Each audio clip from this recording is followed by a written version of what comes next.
মহান মুক্তিযুদ্ধ আমাদের জাতির ভিত্তি, আর সাম্য, মানবিক মর্যাদা ও সামাজিক ন্যায় বিচারের যে আকাঙ্ক্ষা মুক্তিযুদ্ধের মূল প্রেরণা ছিল, জুলাইয়ের ছাত্র জনতার কণ্ঠে সেই আকাঙ্ক্ষাই আবার উচ্চারিত হয়েছে।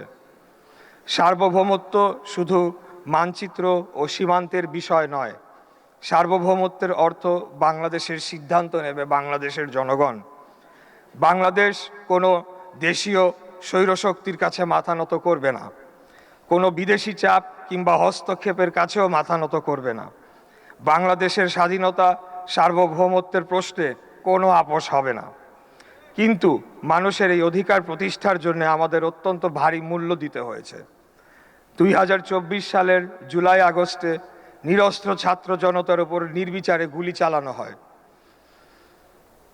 মানুষকে হত্যা করা হয়েছে, আহতদের উপর নির্যাতন করা হয়েছে, রাজপথে, হাসপাতালে এবং মানুষের ঘরে ঘরে ভয় ছড়িয়ে দেওয়া হয়েছে।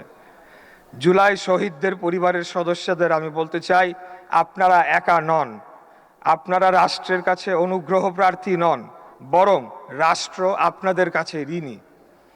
আপনাদের সন্তান, ভাই, বোন, স্বামী কিংবা পিতা শুধু একটি পরিবারের সদস্য নন, তারা সমগ্র জাতির গর্ব। তাদের রক্তের ঋণ শুধু বক্তব্য, স্মরণসভা কিংবা ফুল দিয়ে শোধ করা যাবে না। সেই ঋণ শোধ করতে হবে সত্য প্রতিষ্ঠার মাধ্যমে, তাদের পরিবারের মর্যাদা নিশ্চিত করার মাধ্যমে এবং হত্যাকারীদের বিচার সম্পন্ন করার মাধ্যমে। আজ এই রাষ্ট্রীয় মঞ্চ থেকে আমি স্পষ্টভাবে ঘোষণা করতে চাই, জুলাই গণহত্যার পরিকল্পনাকারী, নির্দেশদাতা, বাস্তবায়নকারী ও সহযোগী কেউই বিচারের বাইরে থাকতে পারবে না। যে হাত গুলি চালিয়েছে, যে মুখ হত্যার নির্দেশ দিয়েছে, যে শক্তি গণহত্যার পরিকল্পনা করেছে, যারা আলামত নষ্ট করেছে এবং যারা অপরাধীদের আশ্রয় কিংবা পালিয়ে যেতে সহযোগিতা করেছে, প্রত্যেককে জবাবদিহিতার আওতায় আনতে হবে। এই বিচার প্রতিশোধের বিচার হবে না, এই বিচার হবে প্রমাণ ভিত্তিক, স্বচ্ছ, নিরপেক্ষ এবং আন্তর্জাতিকভাবে গ্রহণযোগ্য।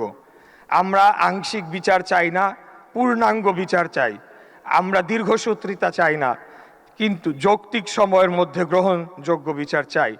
কারণ বিচারের অযৌক্তিক বিলম্ব শহীদ পরিবারগুলোর প্রতি আরেকটি অন্যায় হবে। জুলাই গণহত্যার বিচার সম্পন্ন করা শুধু একটি সরকারের রাজনৈতিক অঙ্গীকার নয়, এটি স্বাধীন ও সার্বভৌম রাষ্ট্র হিসাবে বাংলাদেশের নৈতিক ও সাংবিধানিক দায়িত্ব। আমাদের আহত জুলাই যোদ্ধাদের অনেকেই আজও অসহনীয় কষ্ট বহন করে চলেছেন।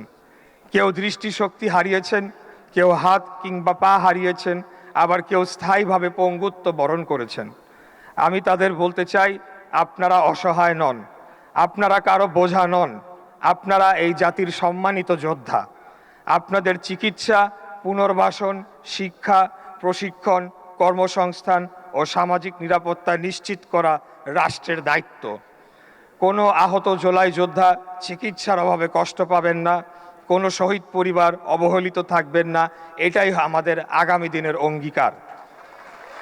জুলাইয়ের ইতিহাসকে আমরা হারিয়ে যেতে দেব না, ইতিহাস বিকৃত করতে দেব না, শহীদদের আত্মত্যাগকে সংকীর্ণ রাজনীতির স্বার্থে ব্যবহার করতে দেব না। শহীদ ও আহতদের পরিচয়, তাদের সাক্ষ্য এবং জুলাইয়ের প্রত্যেকটি গুরুত্বপূর্ণ ঘটনা যথাযথভাবে সংরক্ষণ করা হবে।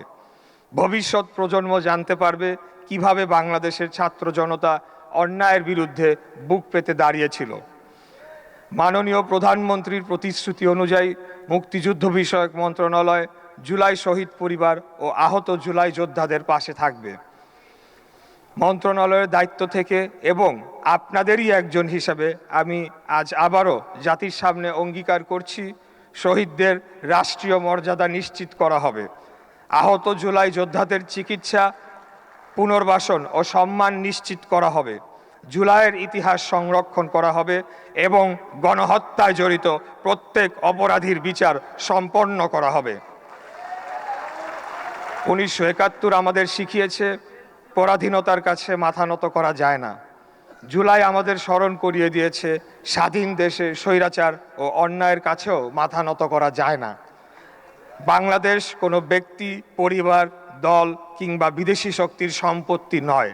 বাংলাদেশ তার জনগণের, বাংলাদেশের মালিক বাংলাদেশের জনগণ। Free Walton, Free Walton, Free Walton.